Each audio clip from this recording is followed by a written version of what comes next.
जय हिंद मेरे डियर साथी, मैं आपका साथी विकास और आज हम देखने वाले हैं कक्षा 10 विज्ञान 2023 का एक प्यारा सा ये पेपर है। ठीक है, इसका कोड आपके सामने ये दे रखा है। ठीक है, इसके पहले हमने डिटेल में बहुत सारी चीजें इन सब पे देख चुकी है। अब इसका लास्ट हम क्वेश्चन आज देखने वाले एकदम वीआईपी तरीके से, यानी जीव विज्ञान का जो प्यारा सा क्वेश्चन है आपके सामने ये रहा। ठीक है, देखिए इसी को आप पलट के यहाँ रख दिए तो हमने ये सब चीजें ऊपर को एकदम डिटेल में कर चुका था। आज हम देखने वाले अति महत्वपूर्ण क्वेश्चन, ठीक है, 31 नंबर, मानव में नर प्रजनन तंत्र का तुम्हें वर्णन करना कितने नंबर का है? 6 नंबर का। यानी मानव के नर प्रजनन तंत्र का तुम्हें वर्णन करना अभी कितने नंबर का है? 6 नंबर का है। इसे ध्यान से प्लीज सुनिएगा। ठीक है, ध्यान से सुनेंगे तो आपको बहुत ही बेनिफिट मिलने वाला है। ठीक है, तो चलिए इसी के बारे में हम देखने वाले हैं। ठीक है, यदि बायो आप कर रहे हैं तो आप डायग्राम जरूर प्रैक्टिस करिएगा। ठीक है, जिससे आपको ज्यादा से ज्यादा लाभ मिल सके।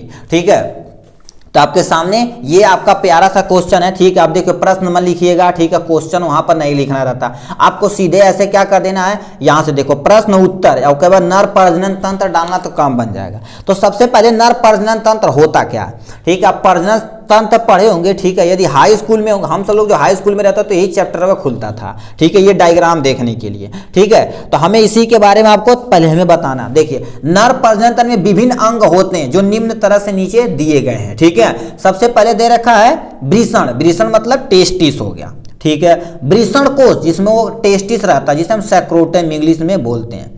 अधिवृषण जिसे हम क्या बोलते हैं? इपिडिडाइमस बोलते हैं। ठीक है, शुक्रवाहिनी यानी वाहिनियां जिसे हम वास डिफरेंस बोलते हैं। ठीक, शुक्राशय जिसे सेमिनल वेजाइकल कहते हैं।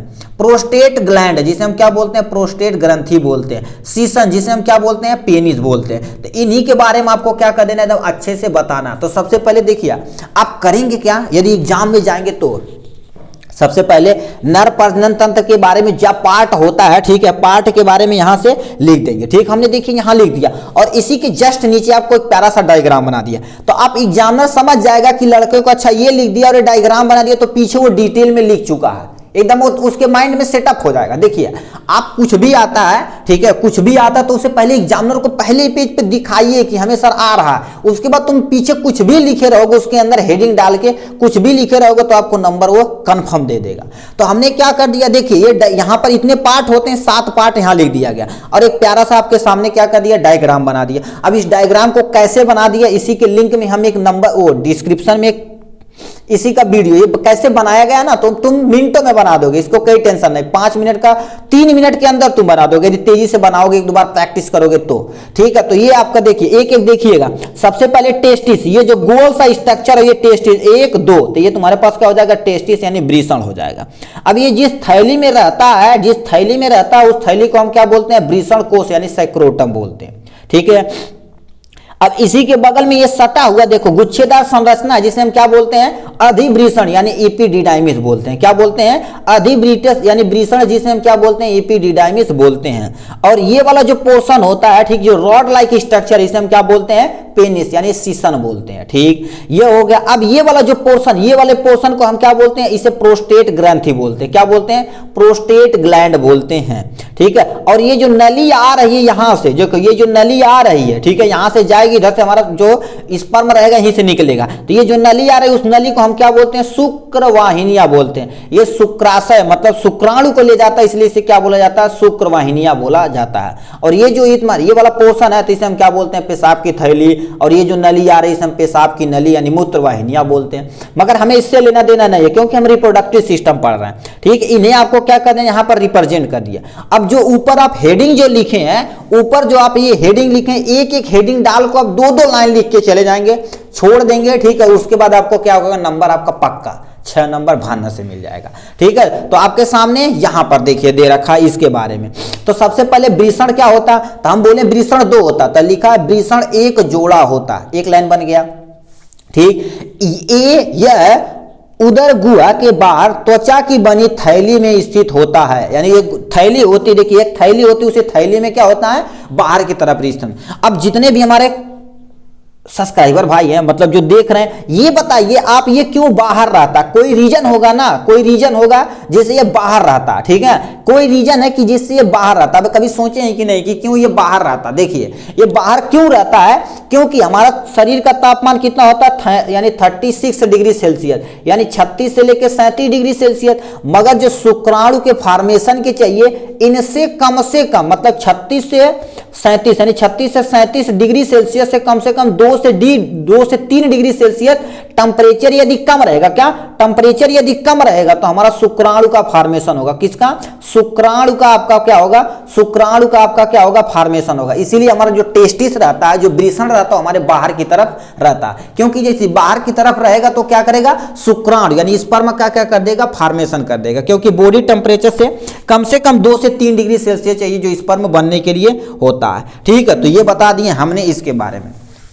ठीक है, इसकी लंबाई 4 से 5 सेंटीमीटर होती है, इसकी चौड़ाई देखी जाए तो 2.5 सेंटीमीटर की होती है। तो आपको ऐसे लिख के 1-2 लाइन लिख देना। ठीक है, अब वृषण कोश क्या होता है? एक पतली त्वचा झोलेदार संरचना होती है जो वृषण को बाहर रखती है, मतलब जो बाहर लटका हुआ ना, ठीक, लटका वाला पोर्शन एक ऐसे थैली बनाती है कि नहीं, उसी थैली में हमारा टेस्टिस रहता है, वृषण रहता है। क्यों रहता है? तो यहां पर हमने रीजन भी बता दिया, 2 से 3 डिग्री सेल्सियस कम होना चाहिए शुक्राणु के फॉर्मेशन के लिए, बनने के लिए। ठीक है, तो ये दूसरा पॉइंट। ठीक, तीसरा पॉइंट दे रखा है अधिवृषण। अधिवृषण क्या होता है? वृषण के निकट अधिकांश भाग वृषण, ठीक है, कोषों के भीतर, मतलब ये से टेस्टी जो बनाए हो ना, यहां से छल्लेदार संरचना बनाए थे कि नहीं, उसी छल्लादार संरचना को हम क्या बोलते हैं? अधिवृषण बोलते हैं। ही कुंडली, ठीक है, कुंडलित रहते हैं, इन्हें ही अधिवृषण कहते हैं। ठीक है, मतलब ये कुंडली जो संरचना है वृषण के बगल में, उसी को हम अधिवृषण बोलते हैं। यह वृषण से, ठीक है, शुक्र वाहिनियों को जोड़ता है, मतलब ऐसे जो नली आ रही थी उसे जोड़ने का काम करता है, किसे? वृषण से। इसकी लंबाई 6 सेंटीमीटर की होती है। ये जो लंबाई जो होती है ना, इसकी कितनी होती है? 6 सेंटीमीटर की होती है। ठीक, ये लिखा। इसका मुख्य कार्य क्या होता है?